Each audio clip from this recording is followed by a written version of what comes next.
Everyone, and welcome. This is the first of what promise to be many wonderful talks throughout the day. Our speakers for the rest of the day are all really just remarkable, uplifted, higher consciousness people, so come to as many as you can. For those of you who don't know me, my name is Shanti Rubenstone, and I am introducing all of the speakers today, and I very conveniently forgot to get anybody to introduce me. So I get to do that for myself, which is a favorite way for me to go anyway. I am one of the spiritual directors at Ananda here in Palo Alto. I've been with Ananda since the late 1970s. So I met Yogananda first, met him down in Encinitas, and then promptly moved up here and became part of first the village and then the Ananda Palo Alto community when it opened. That's very meaningful in my life, and what is also meaningful, and particularly today, is that I happen to be a physician. I always say in my spare time. Part of why I came up here was to go to medical school back in the 70s, and it's just been a true joy for me. As I tell people all the time, it's interesting and absolutely true for me and clear how medicine, as I've practiced it, and ministry are just seamless. If you bring to medicine that which says, let me meet each person and help them live to their own highest potential, body, mind, and soul, which is really what all of us are doing on a spiritual path as well. So I've been able for all of these years to just go from medicine, an office, a hospital, wherever it is, and then into our church without realizing that I'm changing places, because really we don't. So it's been a tremendous joy for me to bring these two modalities together in spirit. What is also interesting for me is that in the 1970s, which to me doesn't feel all that long ago, it was before some of you were even born. That was not the case for me. Nobody was talking about meditation in medicine. It was very odd. If you did that, you were the odd man out. I remember at Stanford, where I went to medical school, you were allowed to offer a course as a student if you could get a faculty member to support you. And I wanted to talk about the role of yoga and meditation in health and well-being. Let me just say it took a few months to find anybody who was willing to support it. And what's fascinating and lovely in really a very short order, these few decades that we've been through, is that both meditation and yoga, mostly hatha yoga, but to some degree the philosophy behind that, and mostly mindfulness meditation, but really all forms of meditation now, and I'm going to show you some of this in just a few minutes, are not just being accepted into the medical field, but every university, hospitals, clinics, they're actually hiring people to come and have programs for their clients, otherwise called patients.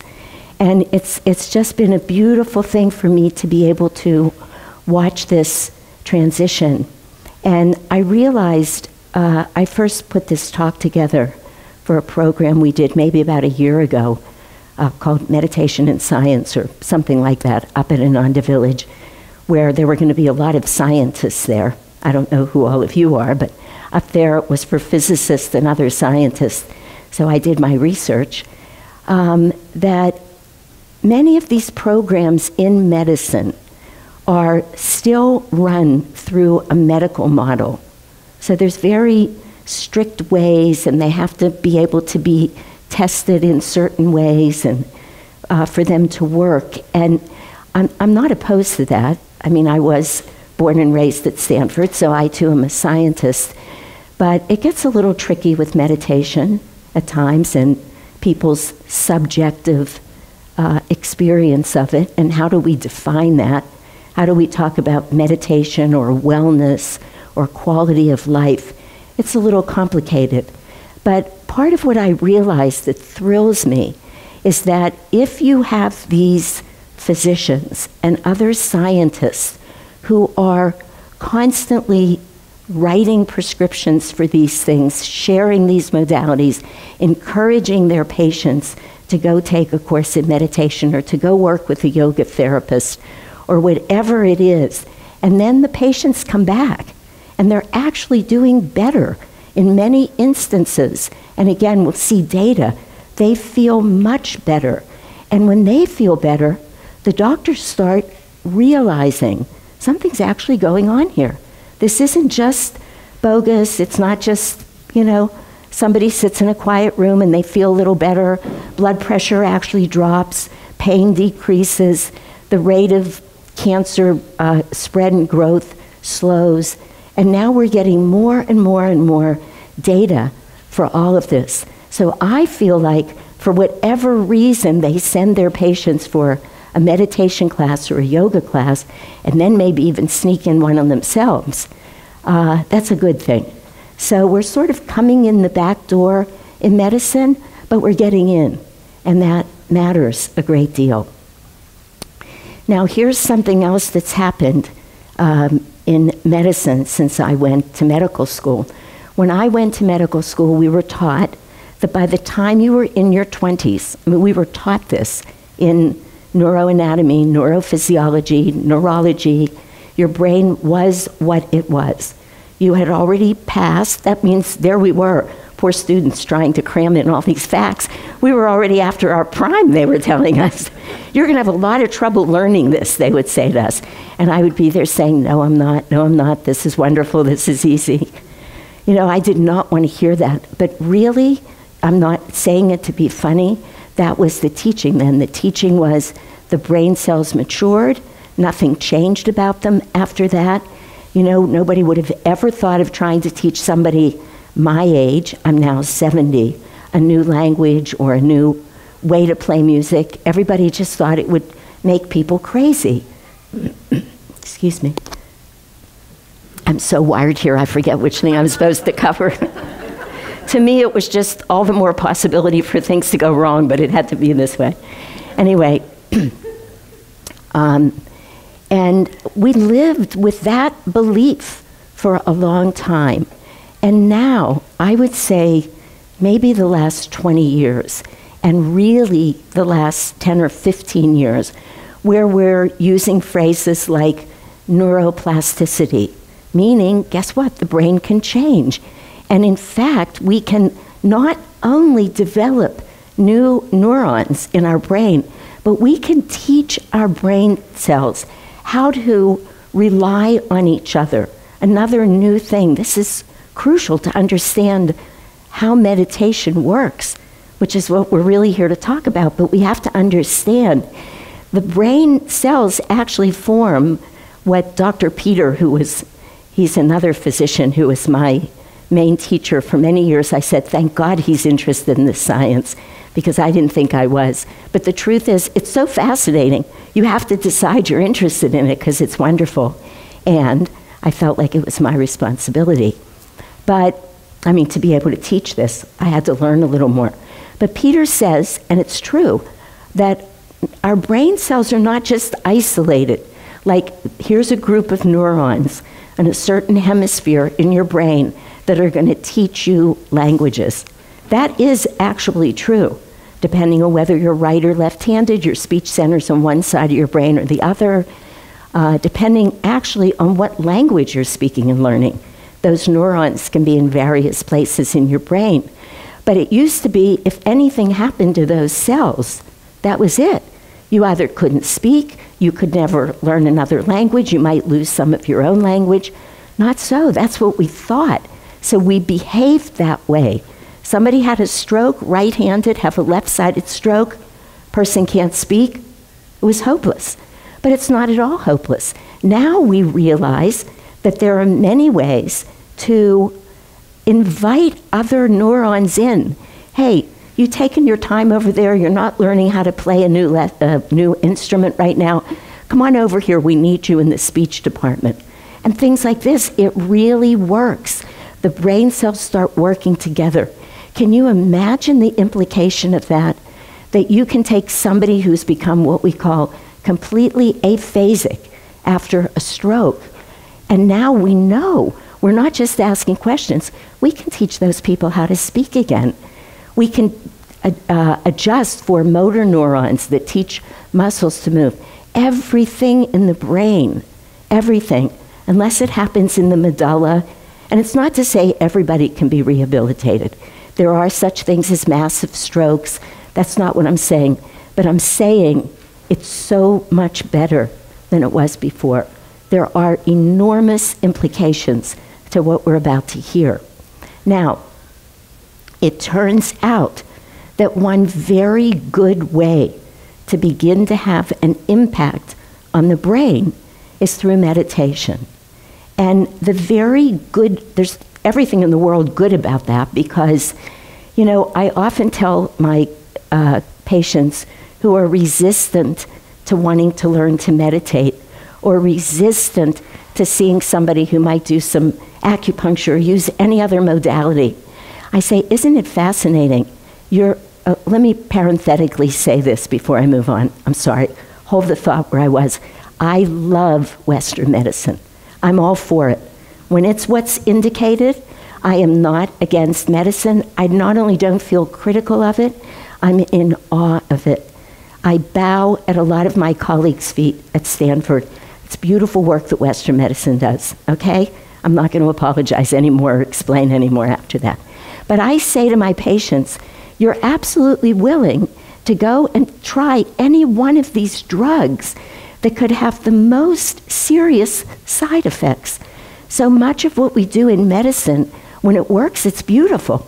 If you have an appendicitis, don't see your acupuncturist. You know, you want to find a surgeon.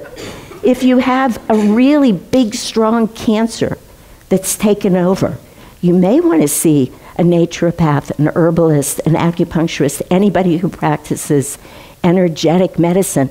But you probably want to see an MD as well.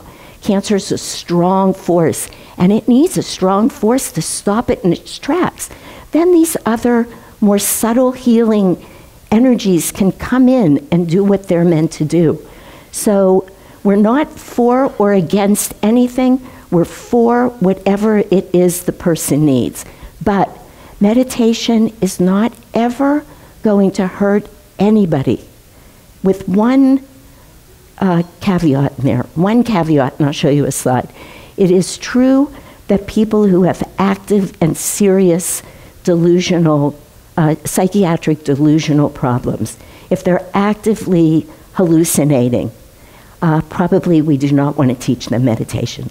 We don't want people getting less grounded and going into any of their delusions, religiosity, grandeur, whatever it happens to be.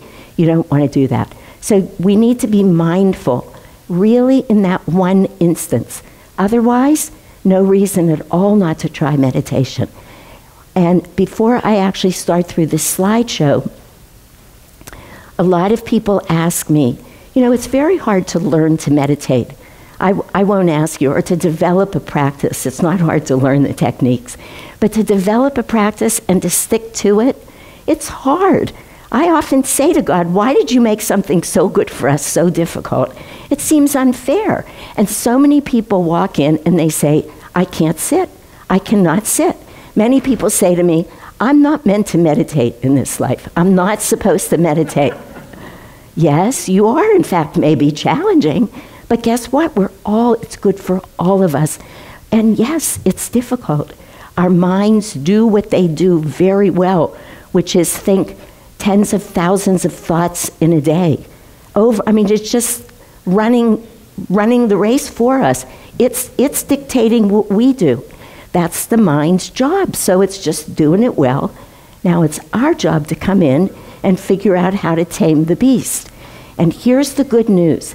Every study that's done, everyone, I must have read 100 studies of meditation to prepare this talk whenever that was, a year ago or so, comes up with this figure that if people can meditate, and it varies just a little, mostly it's 12 to 15 minutes, but some studies say 18 minutes a day. 12 to 15 minutes a day will change your life. I'm going to show you a lot of the medical studies because that's what I'm here to do. But you can already see how much you can learn a new instrument if you always wanted to. Learn a new language. I'll show you studies that say it will teach us how to concentrate, how to focus, how to be more aware, how to accomplish everything we want to accomplish in much less time with greater creativity. And you know that issue where you're just introduced to somebody and 2 minutes later they walk away and you're saying to somebody, what was their name? You know, we're not present in most moments. That's not what we do. Our minds are racing. So besides all of the ways that it will have an impact medically, that I'm going to start showing you now, it changes our lives in ways that are nearly indescribable. Suddenly, people say, I just was talking to a woman today who's been watching a lot of our classes online, and she said, I'm just watching your classes. She had never been to any Ananda facility before today. She said, all of a sudden, my children are coming up to me and saying, Mom, what's happening to you? You're so much more calm. People will come up and say, did you cut your hair or something? You know? And what they're reading is this calmness, this upliftedness, this sense of deep, abiding inner peace. We don't even feel it. Suddenly somebody behaves with us in a way that would have just had us be so reactive not that long ago. And all of a sudden we get home and we thought, wow, my boss actually didn't bother me today. In fact, she's actually a pretty great lady. You know, this boss that was driving us nuts. So some of it, as we begin to learn how to focus our energy, how to take charge of it, how to bring it more into the very core of who we are, and we literally begin to change from the inside out. One of our speakers tonight on the panel, her name is Gwyn Giebord. I'll introduce her, so I'm not going to tell you a lot. But she founded a center. It's a big interfaith center in Los Angeles.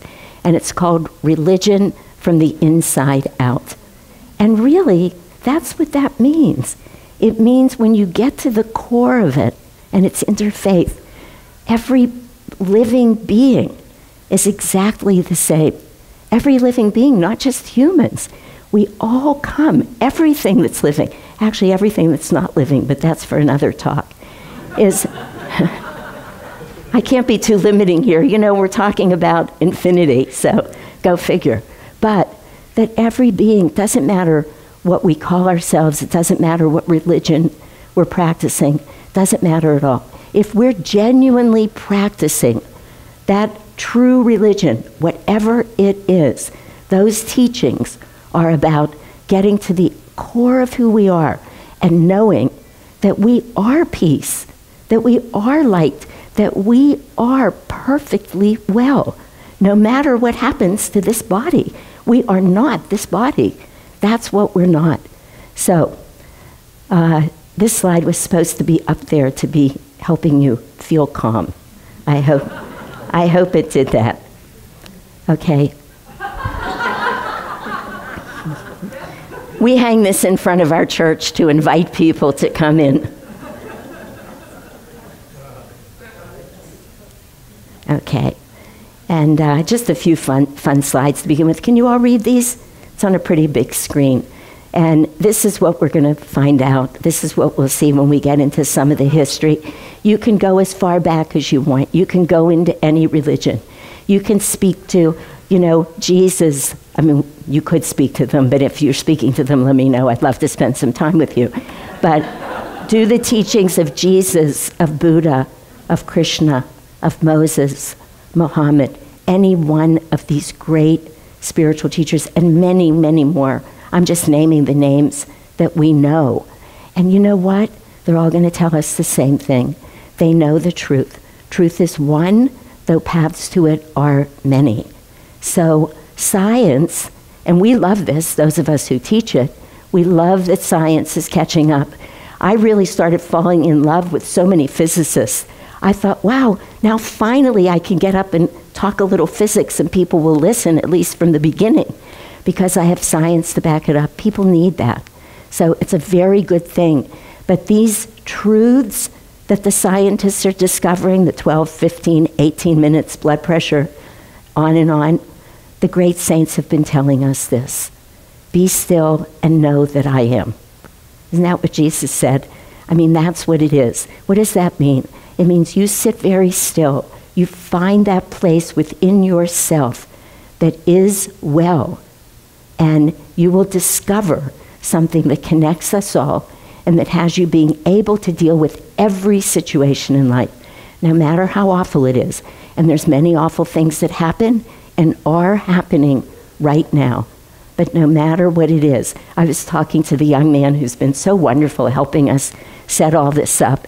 First he came in, he goes, no, the Ethernet's not going to work. Oh no, you can't have your laptop up here. Oh no.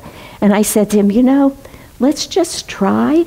But the good news for you today is we're all yogis. So no matter what happens, nobody's going to yell at you. Nobody's going to...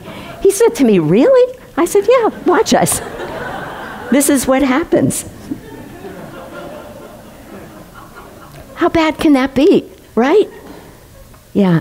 Okay, this is a little bit just briefly about the history of meditation. I won't spend a long time here because I want to show you some of the medical slides, but again, looking around the room, I don't know who's old enough to remember, but many people really walked onto a spiritual path either through Ram Dass, who's not on this slide, who was getting his PhD at Harvard, took a little acid and started really having these divine experiences, left Harvard and went to India, which was the best movie ever made, and he would still tell you that today. Herbert Benson, who was a cardiologist at Harvard, I met him and spent a lot of time with him, also still alive, and he's the one who, after several hippies knocked on his door and said, why are you guys struggling with hypertension so much? I can show you how to treat hypertension. He turned them away twice. The third time he said, okay, come in. And they started teaching him the concept of saying a mantra. And lo and behold, it worked.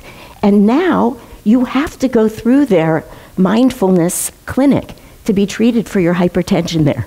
All these years later, he's really been one of the big proponents of speaking about all of the good that meditation can do. Actually, a very, very great man in his own right. Same with John Kabat-Zinn, who's another person. He started a lot of the mindfulness institutes and clinics that are around. And, oh, this is just a lovely picture for those of us who remember the Beatles with the Maharishi. Is this perfect or what? Really, a lot of people started, they were involved. They were here after Yogananda left his body, but they were involved, and somebody helped me out. The cover of their album, Sgt. Pepper, has all of our line of gurus on the cover. So they were discovering something, they knew something, and they helped us see it through their music.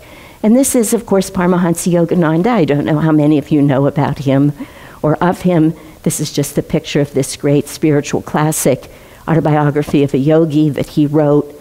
He came here in his 20s in 1920, and as David said in his opening talk this morning, was the first Eastern saint, a true avatar actually, who came here and then spent the rest of his life here.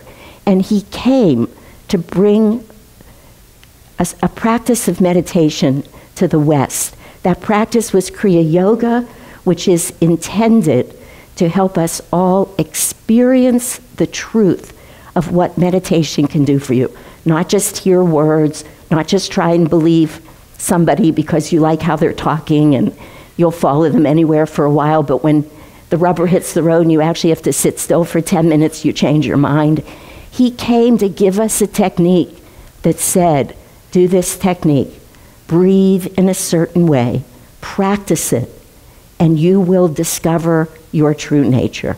And he really, I don't know how many tens or hundreds of thousands of people he taught to meditate, and then through his disciples, and Swami Kriyananda, who founded Ananda, actually lived the last few years of Yogananda's life with him. So everything you're seeing around you today, everything you see globally that's Ananda, one piece of what came through this very great master. This slide is a little old, it's 2012, but I looked it up this morning, and the top number, well, it's how many people are actually meditating, what percentage. And in 2016, I just found an article that said 18% of the people that they interviewed were practicing some type of meditation. That doesn't include yoga, and we don't know what people call meditation and what they don't. They may have been taught mindfulness and not be calling it that. I have a feeling these numbers are a little falsely low, but still, compared to 20 years ago, 30 years ago, you know, it's remarkable. The number is on the rise, both because the word is out, but also because, I mean, we all know we're in a lot of trouble in the world. There's a lot of very, very difficult things going on. And when people discover a technique that allows them to live at the same moment as some of the atrocities that are going on right now, that this actually works, that they can actually use this, it starts drawing people. Really, literally, they bring their friends. This is what happens. It's much easier to be in the world if you have this practice, they tell people. So these numbers are really on the rise. This is just a slide that talks about how many different kinds of meditation there are. Mindfulness meditation is really caught on, and it's a beautiful practice, but it also doesn't ask anybody to believe in anything other than their own ability to sit still and breathe. So you're not asked to believe in anything bigger than you. And that makes it much easier for a lot of people to practice mindfulness than another form of meditation where we actually use words like the divine and God, and we have gurus.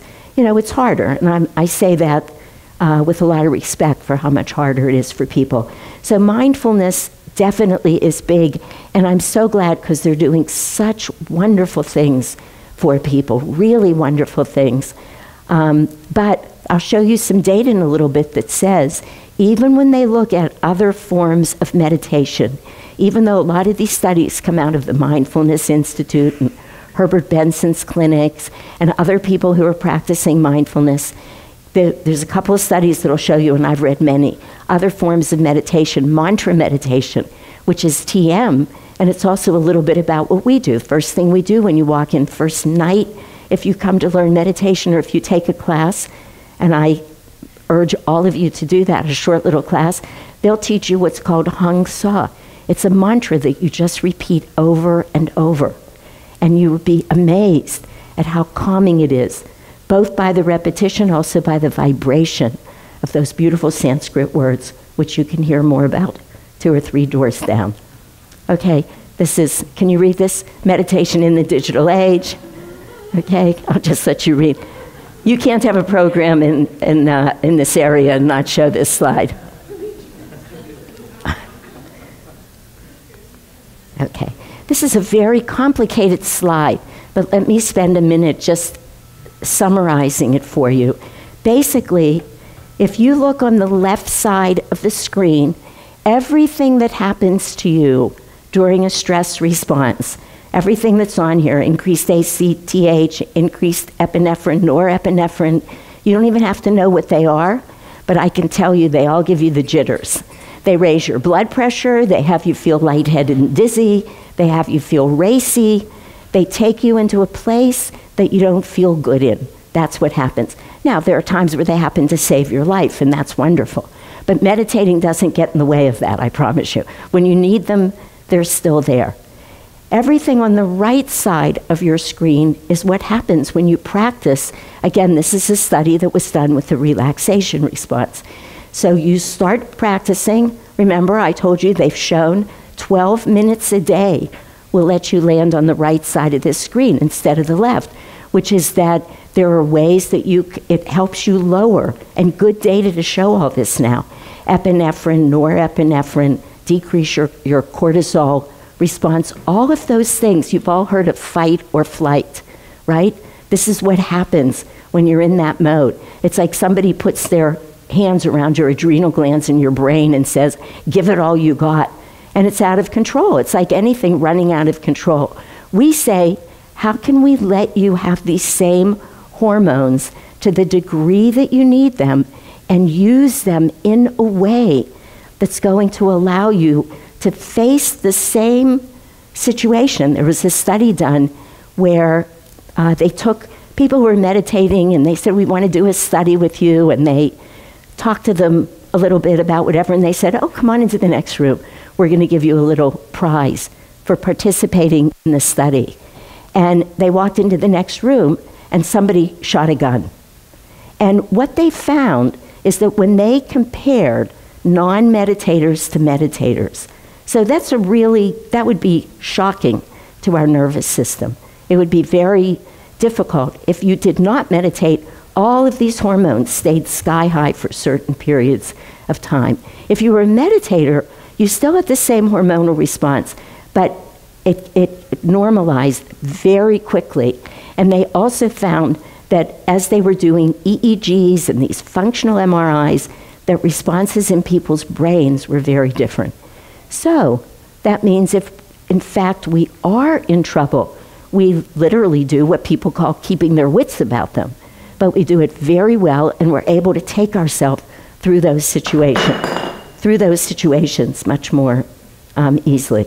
Now, if you had a horrible reaction to that, raise your hand. No, I'm kidding. Okay. So this is an overall slide. I'm going to break it down, and I'll go through it fairly quickly. But this is a slide that shows 4 ways that meditation affects the brain. And we know this now because we have the ability to measure these things. We didn't used to have it, but mostly with highly specialized electroencephalograms and with what are called functional MRIs. They literally take pictures of your brain and they show you how different it is in meditators and not meditators, and over periods of time. What happens if you've been meditating 3 months, 6 months, a year? What happens if you've been meditating, I keep wanting to say medicating, but it's not medicating, meditating decades? So we know how to look at this data. So the first thing is that it causes an increase in gray matter in these particular areas of the brain. And here's all I want to say to you about this. Our frontal cortex has an enormous amount to do with executive function, being able to learn, being able to remember. Actually, there's a lot of neural pathways that have to do with creativity that flow through there as well. It controls, helps us keep some lid on our emotions. You watch people who have frontal lobe damage, and they're very reactive, and those are people who can be very violent. They can't help it. They don't have neural pathways in place to control themselves. So when we increase the gray matter, all of those things I just said get better. Sorry to move quickly, but I want to get through this a little bit. The amygdala are 2 little areas in our brain that have to do with our emotional reaction to things and how we hold that, because we tend to hold on to negative experiences. We're literally wired to lean more towards negative experiences than positive ones by a factor of 5. If you have 2 experiences that hold the same kind of emotion in them, one's positive and one's negative, you will hold on to that negative one 5 times more intensely and 5 times as long. That's another thing that's not fair. However, if we meditate, we can begin to alter the physiology in the amygdala, and we can start balancing those scales. This is an amazing thing to know. We can actually hold on to positive experiences for a longer period of time, and we can enjoy them longer, and we can retrain our brains. So we move from people who have a cup half empty to a cup half full, and it changes everything that goes on in our life Can you imagine that? Everything. I'm going to just move through some of these slides. I'm just going to summarize those slides on this one to say, here are, because I'm looking at the clock and you're not, but time is running short. Increased attention definitely improves our memory by large degrees. Increase that functional connectivity with the brain, where I was telling you, they sort of start talking to each other and say, hey, we need your help here, or could you help here? And the whole brain starts working together in ways that we didn't know that it could. So this is a great thing that happens. Decreased reactivity to negative emotional stimuli. And really, in a way, the next thing I could say is it makes us smarter. It makes us learn more easily, and it makes us helps us hold on to that knowledge for longer periods of time. So there's not really a downside here. You know, this is what I was saying, that there's no reason to not want to meditate. One more bit of good news. At age 50, the brains of people who have been meditating for, these are long-term meditators, 7.5 years younger in all of the modalities that they tested than their cohorts at 50 who didn't meditate. And that every year over 50 that we continue to meditate, we get 52 days younger. So if you're interested in staying in your body longer, that's the good news. If you're actually really trying to get free, it may not be such good news. Okay, these are just summary slides. I just want to have a couple minutes to show you some of the actual data, but you can see here, it's not just psychiatric stuff, it's not just stress and depression, it's hypertension, it's cancer-related symptoms, it's GI disease, it's irritable bowel disease. I'll say it to you now, but way less people who have irritable bowel and inflammatory bowel disease, which is life-threatening disease, Crohn's disease and ulcerative colitis. Way less flares, way less pain, a much improved, response to how is your life, really? How they feel that their life is going. They enjoy themselves more. These are just by teaching people to meditate, mindfulness meditation, 12 to 15 minutes a day. This is pretty remarkable. Insomnia, tobacco, people quit smoking. The numbers are amazing. For insomnia, no matter what the insomnia is related to, you know, menopause-related insomnia has been the most difficult insomnia to treat. You speak to a lot of women who lose their estrogen. They don't sleep.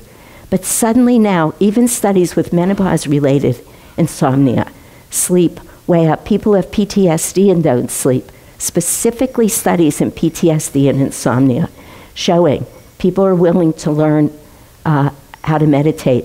Here's a slide that shows meditation and heart disease.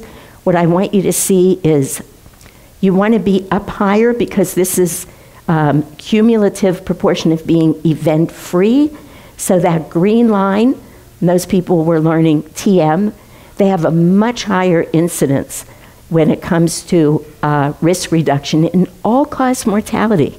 So that's heart disease, heart attacks, congestive heart failure, stroke, aneurysms, all cardiovascular disease. These are remarkable numbers. I hope I'm moving fast, and I'm sorry about that, but I'm here to tell you.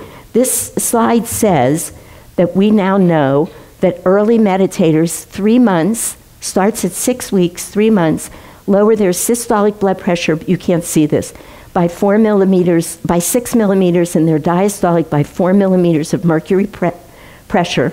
That's how we measure blood pressure. Everybody likes to be 120/70 millimeters of mercury.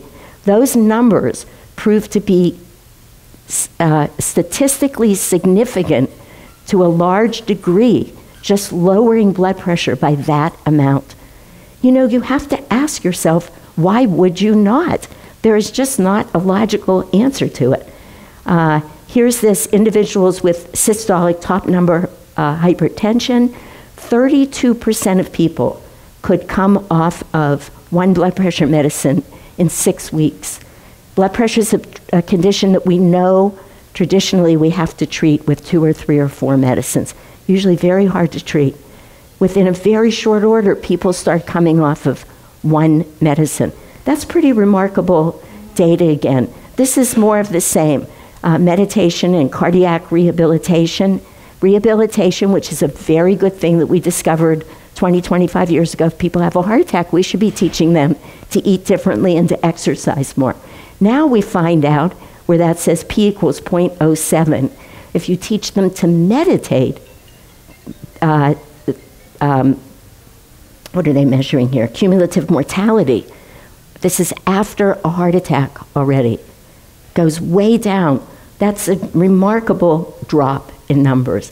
I'm showing you these. That, by the way, is in the American Heart Journal. These are all of the best medical journals. I'm going to need to wind up here.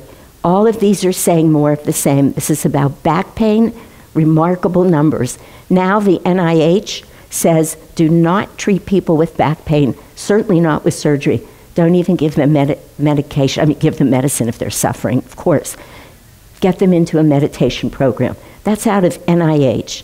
And this is just another study there. This is a cute thing. I'm learning to relax, doctor, but I want to do it better, faster. You gotta love America. This just says what we would know, that in psychiatric disease it works particularly well. But the reason I did this is because these are studies that are based on all different types of meditation. Again, you can't see it in this slide, but mantra, mindfulness, TM, different types. So I'm saying whatever kind of meditation you do, it's going to be good for you, whatever you do. Now, I just want to comment on this one last slide, then I'll have to stop. This is the most meaningful slide that I'm showing you. This is saying, how much are we decreasing healthcare dollars by teaching people to meditate? In the emergency room, in the clinic, in specialty areas, by procedure. The only thing that doesn't go down are procedures. When you need to have your appendix out, you need to have your appendix out. Procedures don't change. But every other way, particularly visits to subspecialists, drop by 35%. So what these slides say, these series of slides, not that one. This says if you want to be able to do this, meditate and take yoga. But what that slide says, I mean, this is sort of all joking aside. This slide, the study shows that we could be saving billions, with a B, billions of dollars, healthcare dollars, in the United States every year if we could increase the number of people who meditate. This is amazing data that has implications for every single one of us. And again, I mean, anybody in the room who doesn't, you have to ask yourself, why would you not? You just can't fathom in every single way. I couldn't stop with it. Weight loss, I mean, it doesn't matter what you're working with. It's going to go better with meditation if you do it and take it seriously. You know, it's like any other program. It works if you work it. So you have to do it. Not always easy, but, you know, certainly not easy to have surgeries and to take drugs and to do all of the other things that we're talking about. Here's a beautiful slide I wanted to end with. Look at that. Does that slide just not speak to such a place of perfect balance? And of course I know she's doing a hatha yoga. I don't even know if that's a true pose, but it doesn't matter. It's gorgeous. Look at the alignment, look at the flexibility, look at the centeredness, look at the calm and the peace. I cannot guarantee you if you meditate for 6 weeks that you'll be able to do that. But I guarantee you you'll be 6 weeks closer to it. So, all right, everybody, thank you for coming.